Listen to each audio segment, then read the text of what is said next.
Hello all, I am Miss Laporte. I am a science teacher at East Campus at Lockport. I teach anatomy and physiology and I co-teach integrated science with Miss Case. And I am going to bake today with you and share my family's chocolate chip cookie recipe, which we used to think was some big secret amazing recipe because they were always super good. Turns out it's literally, you get a bag of Toll House semi-sweet chocolate chips, and the recipe that you find right on the back, which I will put in the video for you, is what we are going to follow with a few slight adjustments. That is going to result in our delicious chocolate chip cookies. I love to bake. I use baking as a lot of analogies when I teach in my science classes, as well as food. But I love cooking and I love baking, and I think they are soothing and stress relieving, and it's something satisfying about making a really good meal. Practice makes perfect. I was not a good cook when I was younger. I have learned to kind of make and adjust recipes as I find them. My favorite place to look for recipes now, in my semi-old age, is Pinterest. I find lots of really cool things and lots of shortcut recipes to be able to make, especially for dinners. Something I can put on, do some stuff around the house once I get home from work. And then kind of finish up and wrap up and put something on the table for the fam, which is great. But baking is what I want to do with you today, because I think we all need a little sweet treat here in this year, and it never hurts to have a good dessert recipe in your pocket, so that if you have somewhere to go or something to bring to a party or an event, something quick, easy, doesn't take too long, but everybody raves about and wants the recipe from you. So first thing you're going to do, we're going to follow this recipe, which I will toss in to the video as well, so you can see that as we are making our way through. You're going to preheat your oven to 375 degrees Fahrenheit, which I've already done, so our oven is ready to roll. You want to make sure your hands are clean, which I've already done and washed my hands. Science, super important. We want to make sure we stay healthy.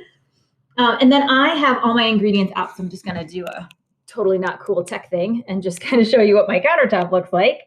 But I have all my ingredients already out and on my countertop, mainly because I like to have everything ready to roll, so I can just boom, boom, boom, and get my cookies made and in the oven, and then do my cleanup.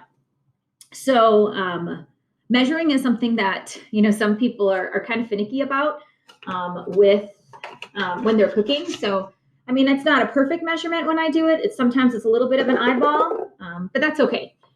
At least for me, when I cook, I don't mind if stuff's not exactly a perfect measurement. I think you always have a little bit of wiggle room for the most part in most recipes, but it's always good to be able to follow or to write down that information, as I always tell my students in science. So first of all, we are going to work on the smaller bowls ingredients, which, as you just saw me do, I took 2 1/4 cups of flour and put that in there. Then we have 2 other smaller ingredients. We are going to add 1 tablespoon of baking soda.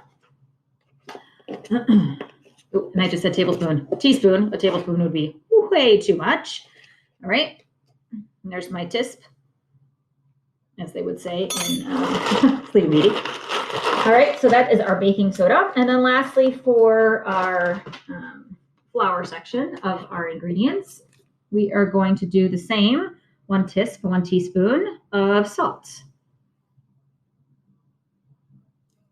All right, shake that out, mix that in. All right, then I'm going to take one of the tools that I would normally put in my blender, but I'm going to use that to essentially whisk my flour and my baking soda. And I find that that usually helps a lot with making the cookies a little bit fluffier. All right. The boyfriend tends to like the flat cookies, as does his nephew, but I'm a fan of a good chunky chocolate chip cookie. So I like to kind of fluff them up a bit. So just a wee bit of whisking in there. And then we're going to get to our big bowl and get all the sweet stuff in there. Next, we're going to head into the sweet stuff. So you need 2 sticks of butter. I use Country Crock plant butter. It's a little softer than regular butter. And I don't know, I just started baking with it and it's like my new favorite thing. So that's what I use. You're going to need 3/4 cups of both regular white sugar and then 3/4 cup of brown sugar as well. And again, I like to eyeball do my scoops with my measuring cups, but at the same time, it doesn't have to be perfectly leveled off. You get the gist with your sweet stuff there. So regular sugar, let's do our brown.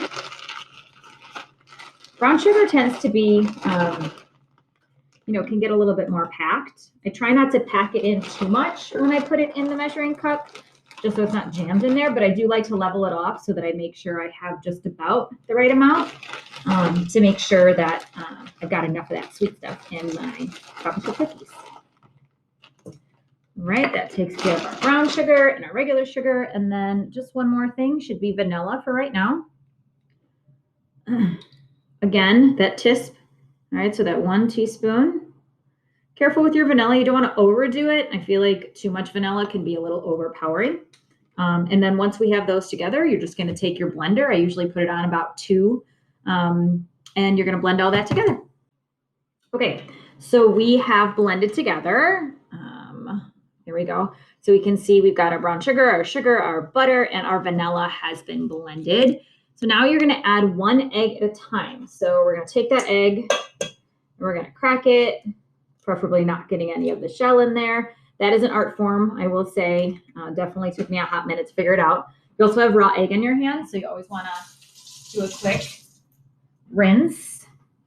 Make sure that doesn't stay on your hand. And then you're going to blend in that egg. So I'm going to do that with you just so we can do both of them. You're going to want to do that in order to soften up that dough.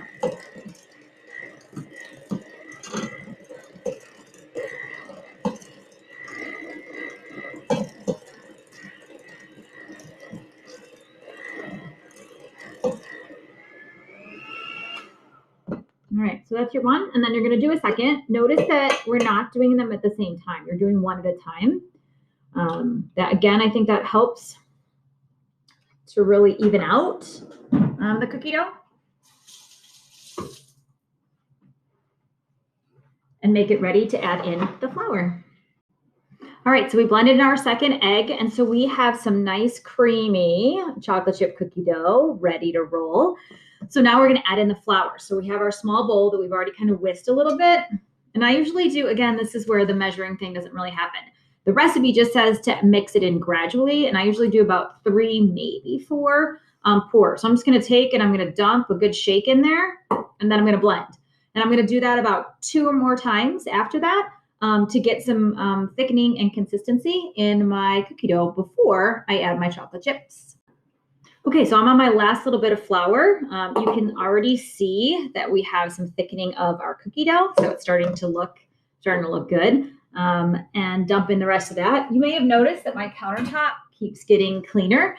I tend to clean as I cook, so when I'm done with an ingredient, I put it away and put any of the utensils I didn't need anymore in my sink so that my countertop starts freeing up.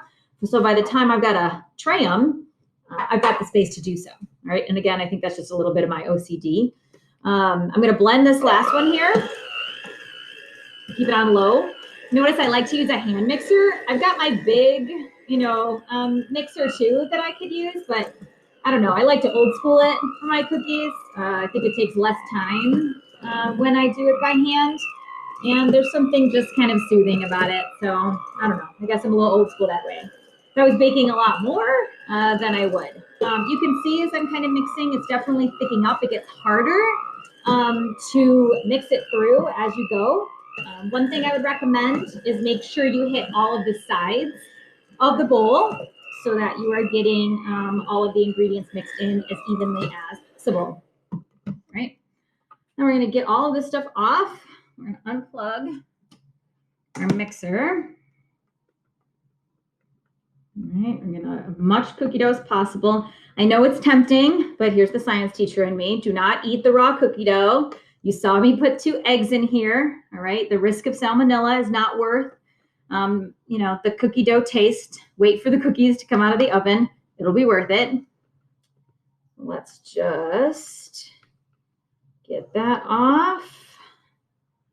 And then comes the amazing moment where we get to put our our chocolate chips in our cookie dough.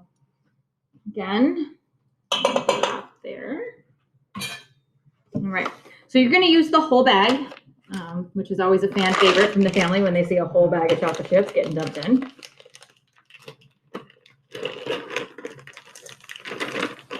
Dump them all in, and you're going to mix them up, and then we are going to spoon out our cookies, which I will show you in just a minute. All right, so now we're going to tray our cookies. So we've folded in our chocolate chips. We're ready to roll. I usually take 2 big spoons to be able to scoop out, and I'm going to take about, I don't know, what would be maybe, if I filled up the spoon, but nice and flat. So not, too much, but not too little either, a little Goldilocks. And then we're going to spoon it out. So I don't like roll it or do any of that. I just kind of clump it together and plop it on the tray as such. I'm obviously going to do 3 across and 4 down. So I'll get about a dozen on a tray for my larger trays. And I'm going to do this for all the rest. Depending on how big or small you make them, you can get anywhere between 3 dozen to 5 dozen of the cookies from one of these bags of Toll House. So I'm going to do that, and then I'll show you putting them in the oven and our wait time. All right, so I have 3 trays plated. I'm going to stick them in my oven. All right, one on my top, one on my bottom, one in my middle. 375 for 11 minutes. Okay, hi guys. So I just took out some of my chocolate chip cookies, a couple of the trays, so they're super hot. But we can take a peek here. I wish you could smell them through the oven. They smell amazing, or through the computer. They smell amazing. I usually let them sit on the trays on the stove for about 2-3 minutes, just so they can cool down a little bit while they're still on the tray. And then you can see my wax paper here. I like to use that instead of the wire racks, just personal preference. And I'll just use, I'll kind of spatula them off, stick them on the wax paper, let them sit here for a couple of minutes, a little bit, maybe 5 minutes or so on the wax paper, and then just stick them in a Tupperware. So that they stay nice and fresh. Not that they last very long in my household, but that's where we're at with our cookies. So hopefully you enjoyed the recipe. Hopefully you try it at home, and feel free to email me if you have questions about any other desserts. I'll put the recipe, or you will have been following along with the recipe in here. I hope you have a great time in your culinary classes here at LTHS. It's such a great program. And I have several former students that have done really awesome in it and have learned a lot of great life skills.